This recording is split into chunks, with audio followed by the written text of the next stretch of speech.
Paulo Avellino, nagmadaling umuwi sa Manila matapos nga ang event kagabi sa Moncayo, Davao.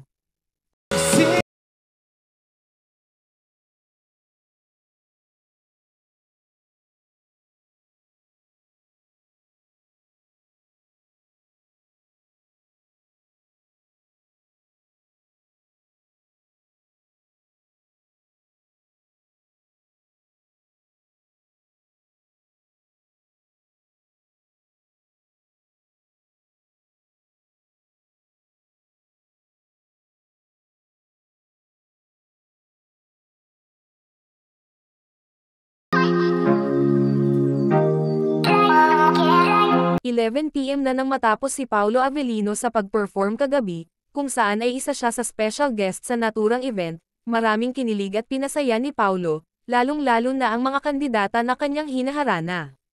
Nang matapos nga si Paulo sa pag-perform ay nagmadali ito sa pagpaalam ng mga manonood, at lumabas nga ang isang babae para ipaalam sa lahat na umuwi na si Pau. Lang sabihin na napakaganda talaga ng mga binibini dito sa Pilipinas, di ba? Parang kompleto, meron tayong mestiza, meron tayong morena, meron tayong chinita. Teka, ba't lahat nag-react? Bakit? Anong meron sa... Ba't lahat kayo nag-react sa chinita? Pero maraming salamat po sa inyong lahat at isang... Sorry, ako sang gipalarga si Paulo. Ingon siya, nag-enjoy daw siya kaayo. Niuna na lang siya uli.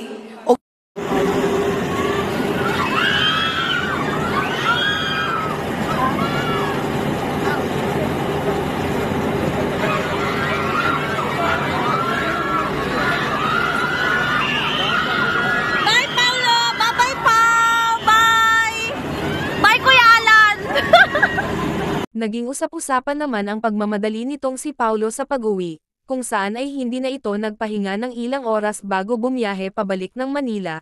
Ito daw kasi ang dahilan kaya siya nagmamadali na umalis dahil may importante pala itong ganap pagkabukas at kailangan hindi ito malate. May ganap kasi sila ng kanyang kasintahan na si Kim Chiu.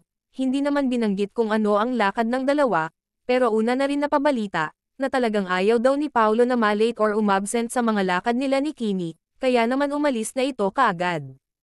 Makikita naman sa mga latest kahapon na mga post ng dalawa, ay makikita na nakunan si Kim Chiu ng picture, kung saan ay mismong si Darren Espanto ang nagpicture kung saan ay makikita si Kim Chiu na sobrang busy sa kanyang cellphone, at ganun din naman itong si Paulo Avellino kung saan ay nakunan ito sa airport, posibleng nagbibigay ng update itong si Pau sa kanyang minamahal na si Kimi.